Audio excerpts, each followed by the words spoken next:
want to thank all the attendees for logging in this afternoon or this evening. My name is Jan Jones.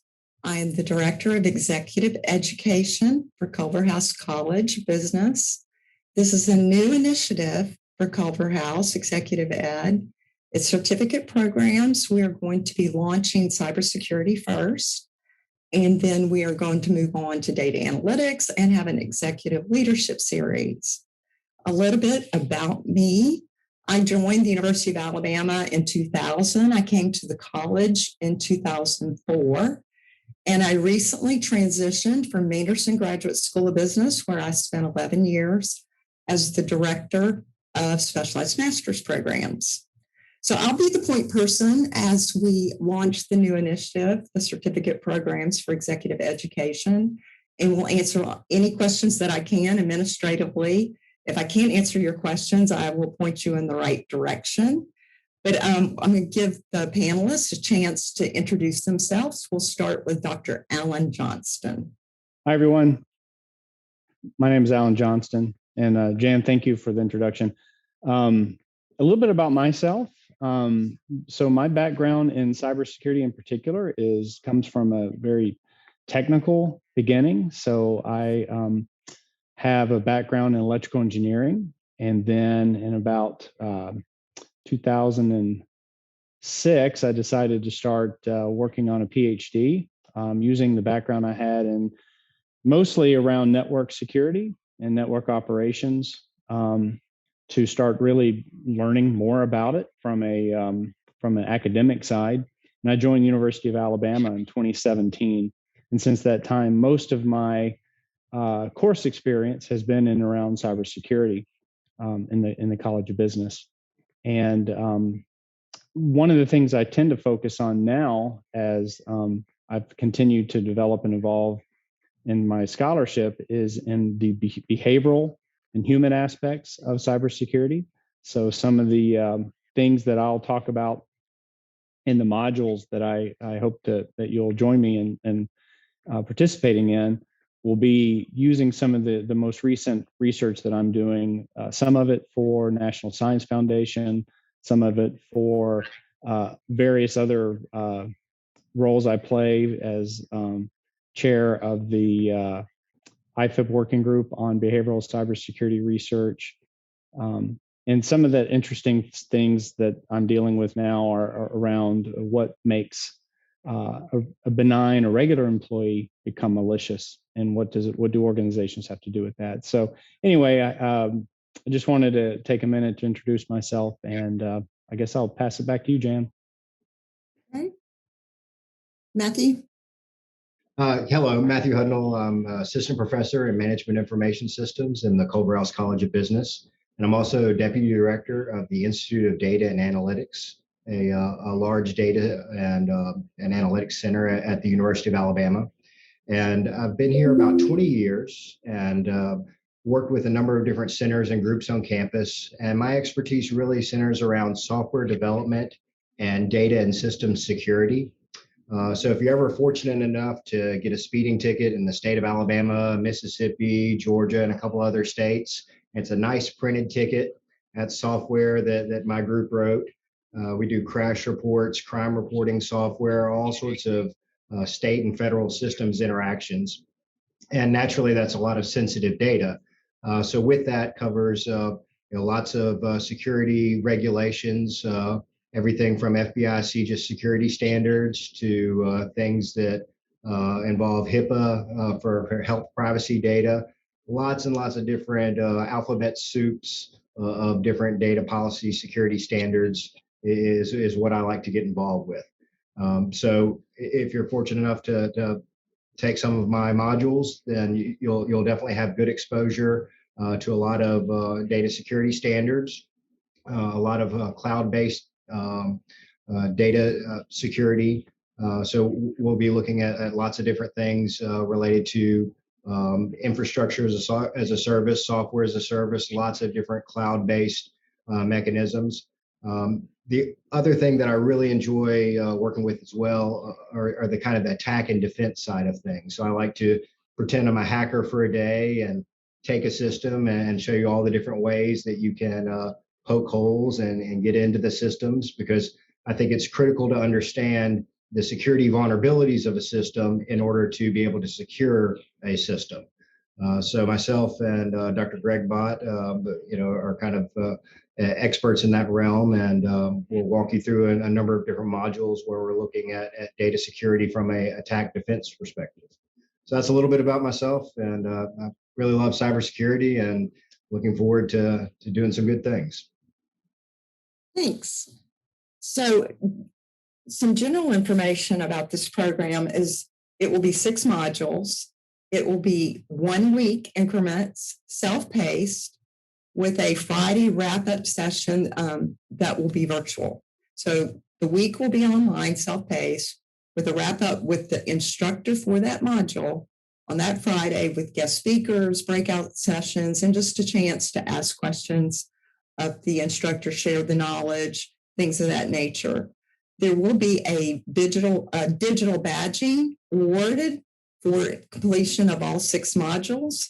So that will be the credential. There will also be certificates that can be issued. It'll be your choice. You can have both. The platform that's going to be used will be Blackboard. It's going to be all produced by the university, either the College of Business with some continuing studies. So we expect it to launch either late April or mid-May, but we can give you more details on that.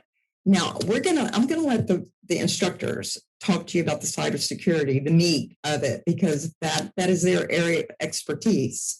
If you have any questions, feel free to type them into the chat, into the message, and I will let the panelists know what you would like if that's the way you'd like to handle it. If not, you can just message me directly.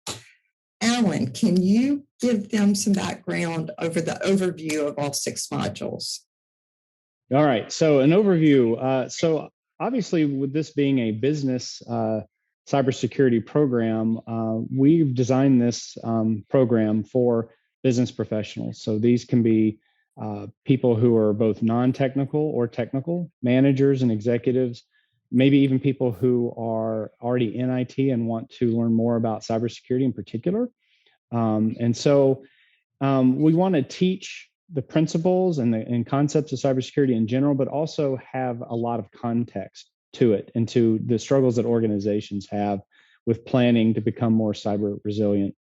So, we'll talk about the modules in particular, and I might let Matthew actually lead off with the early modules, and I'll handle the last ones. But overall, what we propose that you would learn is how to develop and maintain a cybersecurity program. And that would include understanding the problems that cybersecurity professionals face from both inside the organization and outside the organization. And Matthew had mentioned a lot about cloud, and that's a good component of this program. We also expect that you would learn how to respond to attacks and build a resilient culture of cybersecurity within the organization. We see now that with continuing problems of inside attacks or attacks originating from inside the organization, resiliency and a culture of cybersecurity is obviously still a big challenge for organizations. And we also expect that you would learn about the cybersecurity profession itself, including how the profession is structured and how you would lead as a cybersecurity officer. And along the way, you learn how to speak the language of cybersecurity professionals that would allow you then to have more informed conversations with your cyber teams and other colleagues in the organization.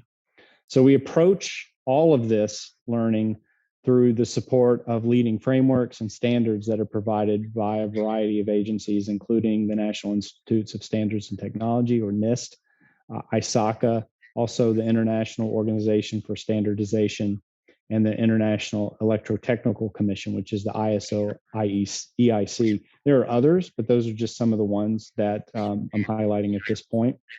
We integrate concepts, standards, and those frameworks and models from those institutions throughout the curriculum. We also complement those frameworks and standards with industry best practices and applicable cutting-edge academic research. All right. So what I might do now is just kind of mentioned the overview. It's as Jan said, it's six modules. And Matthew, if you wouldn't mind overviewing the first four, then I will pick up at modules 5 and 6. So yeah, our first module, it's meant to really encompass a generalized understanding of cybersecurity, or cybersecurity threat landscape, and cybersecurity as a profession.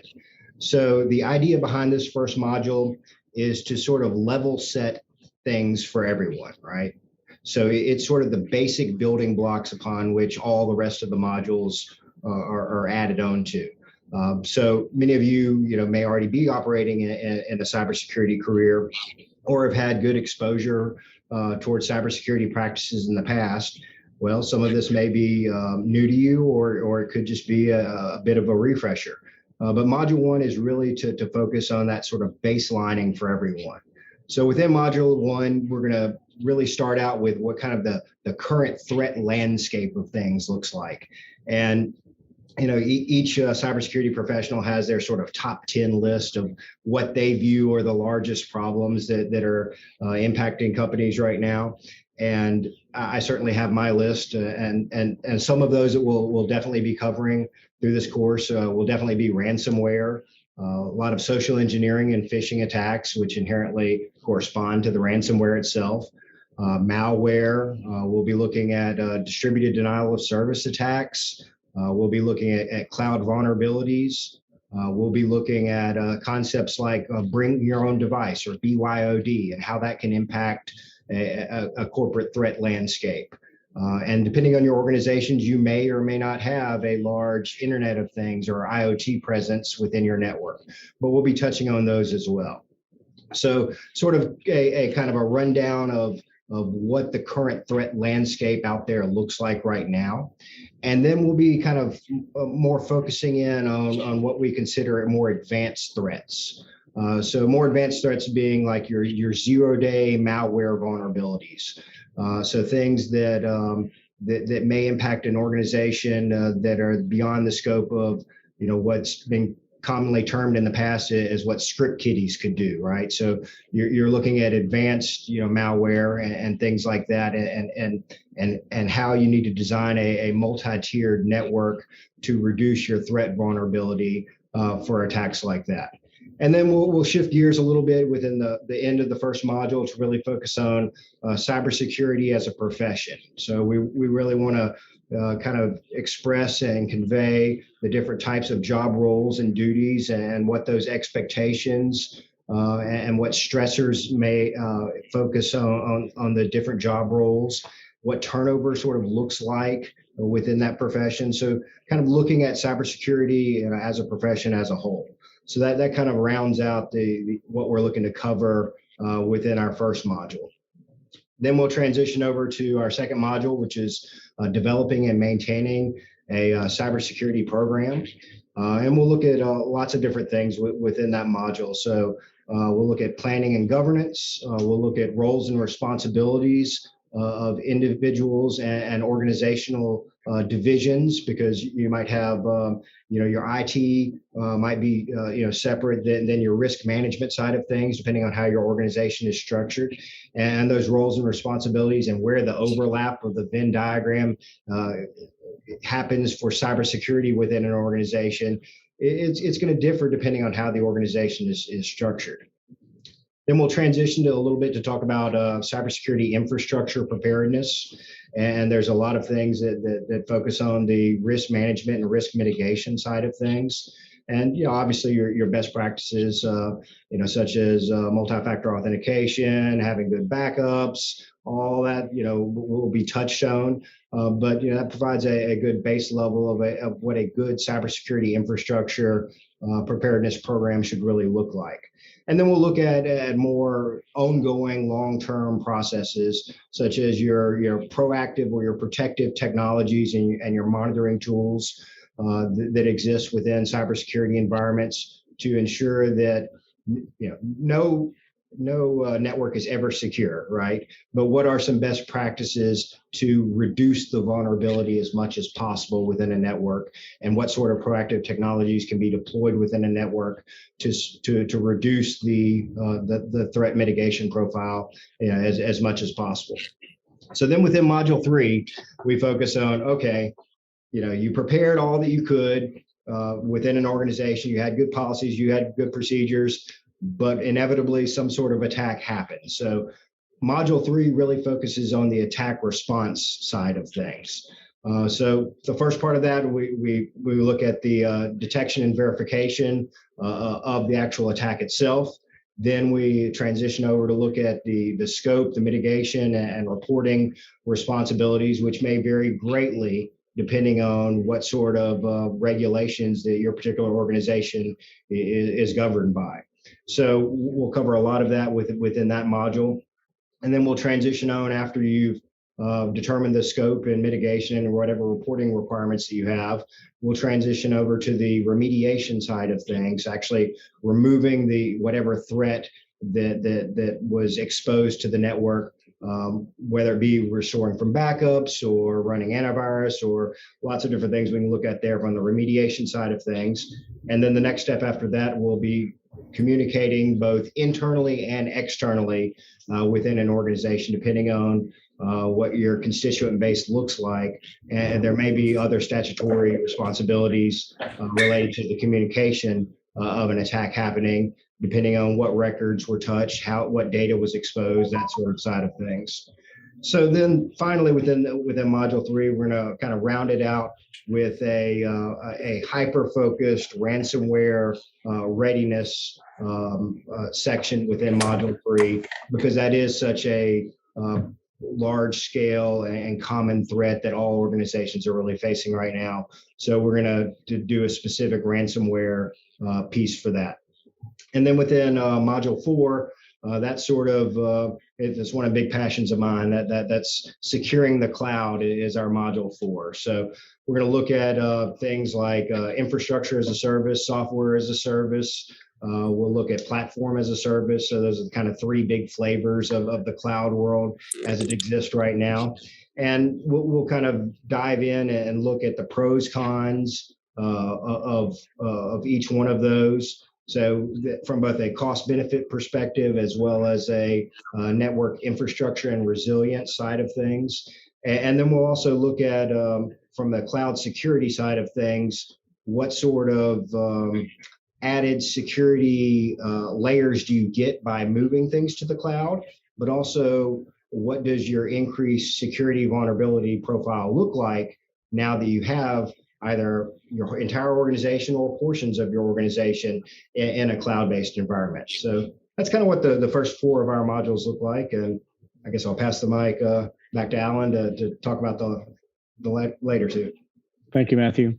Yeah, so the picking up from there, then the 5th module focuses specifically on what we call the weakest link, and that is the insiders inside your organization, the employees within your organization. And so that's considered the insider threat. And so what we do there is we, of course, overview the problem yet again, looking at some of the latest reports, and we look at a taxonomy of the types of insider threats that are that you might find. Then we delve into the psychology behind that insider, looking at some of the concerns that we have around developing bad habits and impulsiveness of employees, and some of the neutralization techniques that you might find your employees taking to justify their actions. Then we, of course, talk about how to protect or influence them to protect the organization, to serve as actual cyber assets for your organization. How do you motivate that protection behavior? How do you get them to take actions that might deter other insiders from being malicious? And then we look at that evolution overall, as how does someone go from benign to malicious? And we use something called the insider threat kill chain, which was actually developed by Lockheed Martin researchers. And then we talk about the specific actions that you can take to deter, prevent, detect, and ameliorate the insider threats. The second part of that module is CETA, Security Education Training and Awareness Programs, and having engagements with employees, which certainly helps when you think about trying to make that weakest link less weak. So we talk about the purpose of those types of engagements and how to develop effective CETA employment engagements. We use NIST, the special publication 800-50 for that. And we talk a little bit about a concept called mindfulness within the organization at the individual and organizational level, and how that can be used to create an employee base that thinks about their environment, is aware of changes to it, and how some of these techniques from mindfulness that we delve into can be useful to the organization.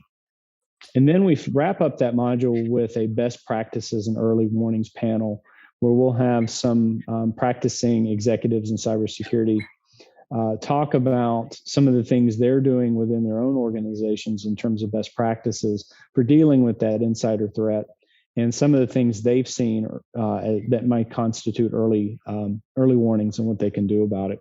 And then we'll go from there into the final module of this 6-week program, which is starts with developing a cybersecurity culture.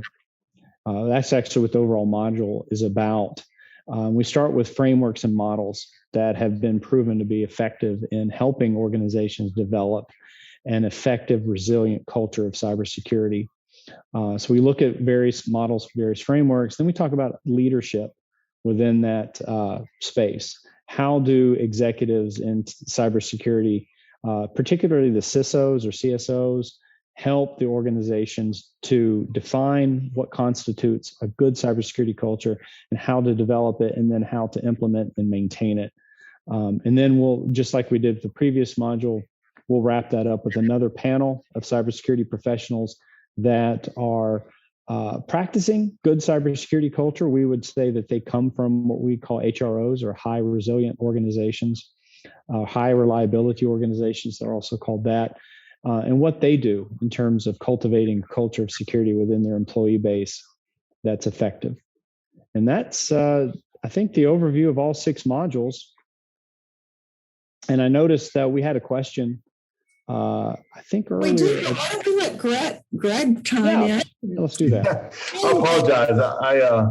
This is probably not your home appliance type place, but I was working on my dryer and knocked out the power for a little while today. So I'm just kind of glad to be here in one piece. Yeah, I'll echo, I've worked with Matthew and Alan a long time, and all 3 of us have practical experience in what we're talking about. We are academics. We do research and we teach. But all of us have a hand in what's going on right now. I actually do consulting for companies and have dealt with ransomware incidents, and I'm excited to bring to you real world. What do we do, and how do we handle this? What decisions had to be made? It's not as easy as let's do the most secure thing immediately. There are ramifications for saying let's take down the entire network. There are business things that have to be decided, and so we'll talk about that. We'll talk about how do you best prepare for that. I'm going to kind of say some things Matthew already said, but how do you best prepare your culture, your people? What training do you have to do? What are some even low tech, old school ways of making sure that you have the ability to recover quickly from ransomware? One quick example, and then we'll go forward. If you have one customer that I dealt with had more than 2 terabytes in the cloud when a ransomware attack hit, and that's fantastic, but it takes a long time to bring down 2 terabytes from the cloud, especially when that's in India. And so not having a local backup, offline backup hurt them. Even though we got all their data back, it was a little bit more planning and thinking ahead. They would have had a $300 12 terabyte drive would have been available for them to come up quickly and not strand 50 workers from being able to come back online. So it's the real world stuff that we really hope to bring into this with you, not just the concepts and the tools and the technology, but where does the rubber meet the road? How does this actually impact businesses, and what should you be doing? Great, thank you. I'm going to invite the panelists. If you see any questions over in the chat, feel free to answer them. Mine are loading a little slow, so you may see them before I do. But I did have a question about, and each one of these professors have, from my understanding, have created 2 of the 6 modules and will be the instructors for 2 modules. But it was a general question. How we talked about, Greg, we talked about how it's self-paced. It's a 1 week with a wrap up on a Friday. How many hours a week would you anticipate would be needed in order to complete your module? Well, I can jump in there a little bit. Just for clarity, one of the things that we're trying to accomplish with this program is also that we're complementing. Yes, we're each of us will be leading 2 of the 6 modules, but we're trying to integrate a lot of different experiences and expertise throughout the entire program. But for each module, we're anticipating 3 hours, I would say, of delivered content. But with many of those modules, there are supporting materials. I think is the best way to put it. So we've got standards and frameworks and maybe even some articles that, when we're looking at what's going on with particular types of security threats or, protective measures, I think we would point to these articles in this guidance and ask the students to take a look at that too. So in terms of consuming all of the content and then wrapping up with maybe a few questions that we would use for assessment, I think the total time would be anywhere between 3 to 5 hours. Okay. I did get a question. Will the course teach how to fix all the vulnerabilities of the systems or just how to identify them?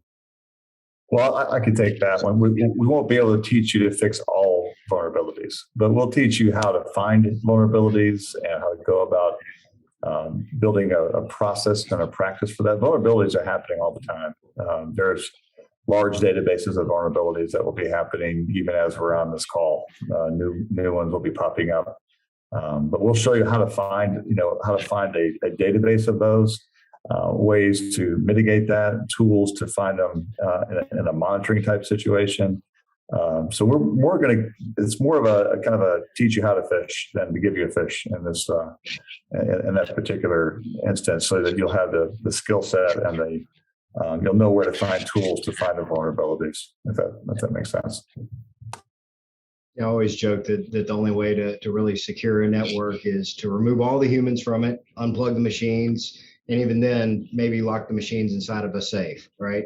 So the fact that we do have humans and who are writing the software and involved with the network, et cetera, there inherently are going to be lots of different layers of vulnerabilities. So this course is really to get you to think about all the different, or shouldn't say all the different, many of the different aspects involved with securing a system and the potential vulnerabilities and angles through which hackers quite regularly exploit these systems. So it's meant to be a broad overview of vulnerabilities, policies, procedures, and ways that we feel that individuals should go about securing their networks from a kind of a top-down approach. That's very well said. I mean, I don't think I have to chime in here, but I will. I'll just say, look, if you weren't worried about security before you took this certificate program, I think you will share in the worry that your cyber pros in your organization actually have, the things that keep them up at night. But the good news is you'll have enough resources after having this program to understand how to get some sleep, right? And to be able to understand, how to attack the problem and the things that your IT people might be worrying about every day. You'll know what those things are, and you'll catch up quickly. Good point. As well as a good justification for the business case for appropriately funding and taking cybersecurity seriously. because it's one of those competing factors within a business. How much to spend on IT, depending on how secure do you want to be, and we'll cover a lot of those aspects and ways that aren't necessarily extremely expensive for rather significantly increasing the security profile of an organization. Here's a very quick question. Will there be tests or exams?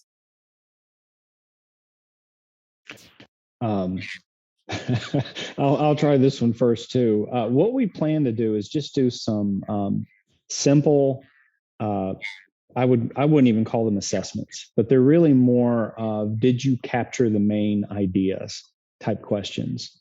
So it is an assessment, but they're not exams, and they're not tests that you necessarily, I would say, would constitute like a collegiate level test. They're more like refresher questions, big point questions. Did you understand this? And it's really for your benefit, because if there's something in there that if a question, for example, that we put forward as more of a wrap up of the module, if you miss that question, you might wonder why, and go back and read through the material or watch the modules again, step through it once more, just for your own benefit. So okay, I see what they're getting at now. We take these type of tests all the time in organizational settings, proficiency exams, on training that we have to receive.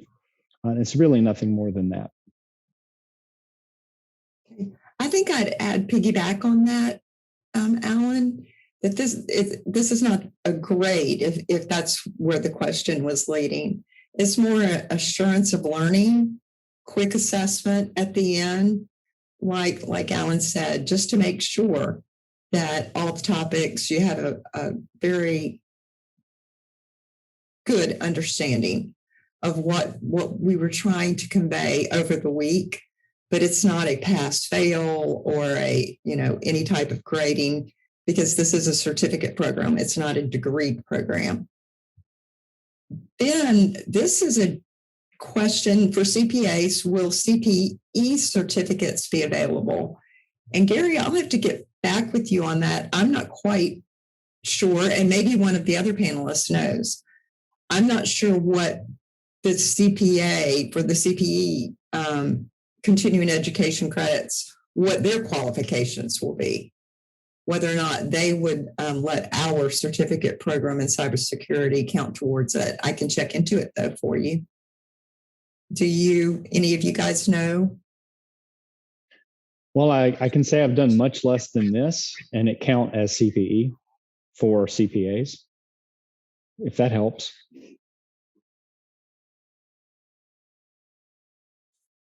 Helps me. I will definitely find out. It's a very good question.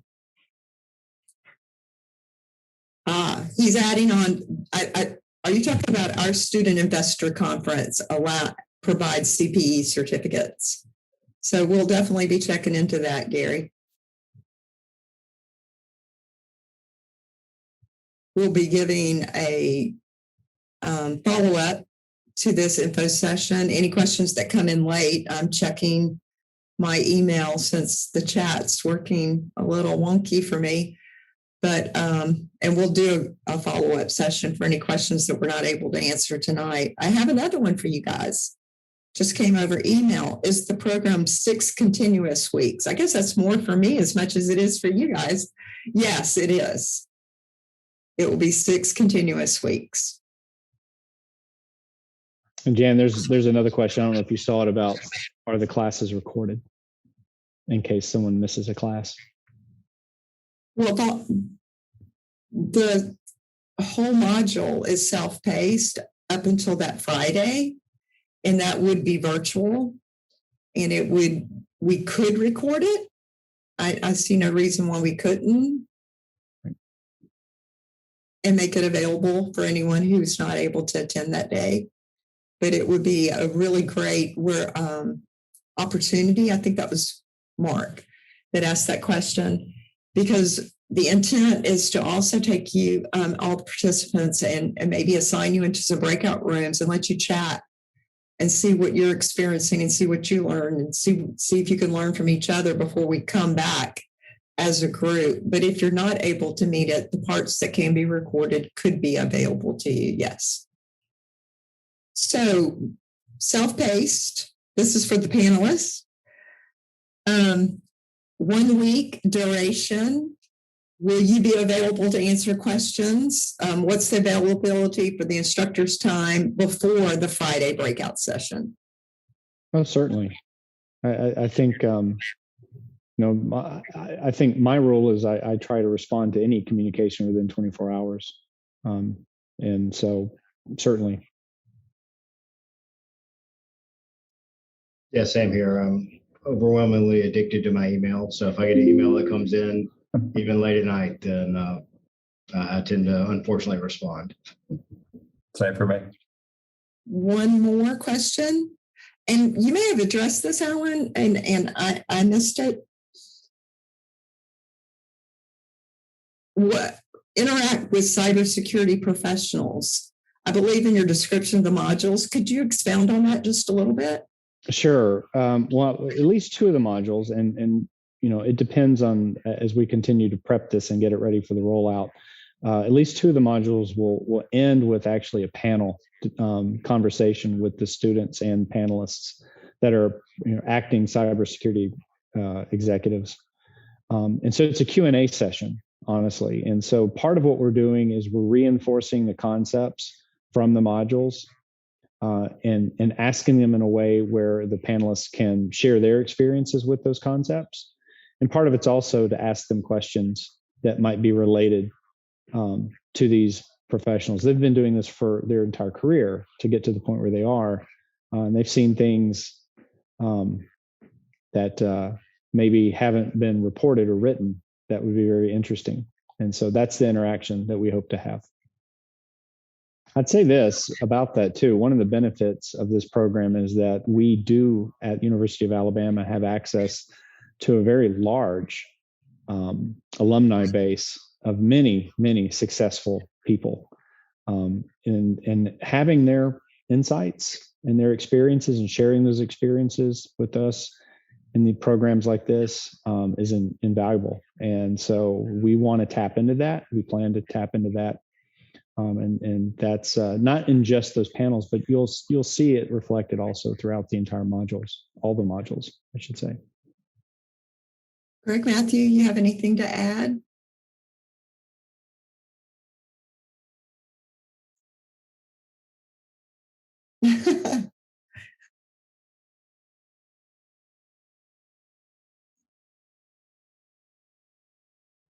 I was just reading the last little comment.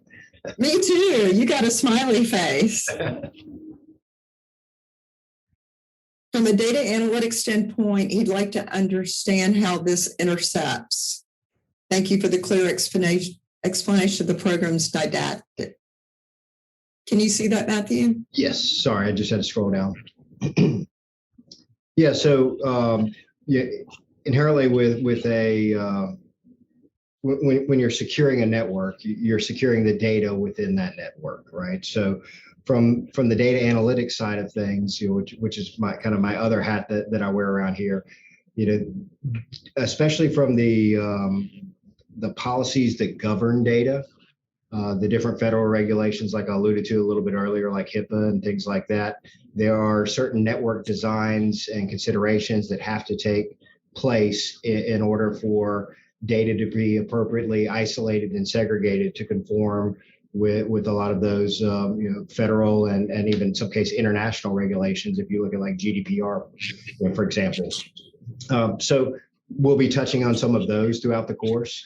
But inherently, when you're talking about cybersecurity, you are talking about data, right? So in a lot of ways, the data security can be a limiting or inhibiting factor on a data analyst's ability to connect the dots between different data sources because the different firewalls and rules and regulations that may be into play within an organization about how data can be used. So we'll touch on some of those as well, throughout the class.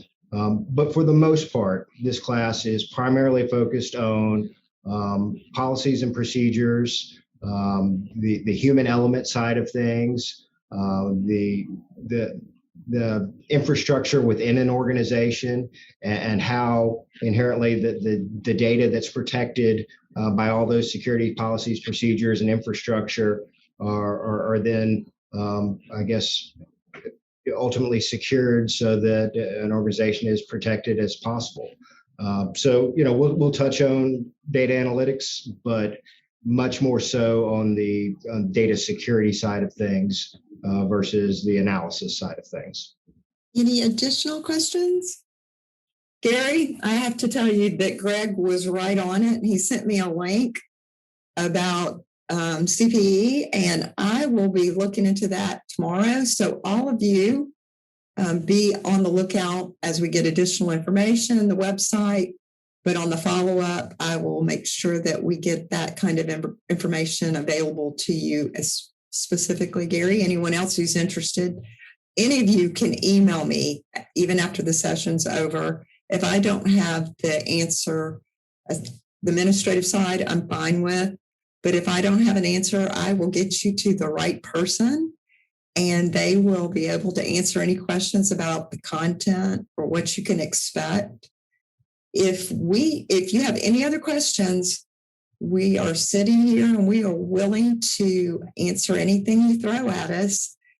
And like I said, if I don't know, I'll make sure to find out. And I've got some good group here that'll help me figure it out. But if there's nothing else, we're going to have a recording of the session available and send it out to you tomorrow. And you can email me. But other than that, I'll give you about 30 seconds or more. It's kind of like teaching undergrads. We're kind of drag it out of you. But if you have any questions, feel free to email any of us.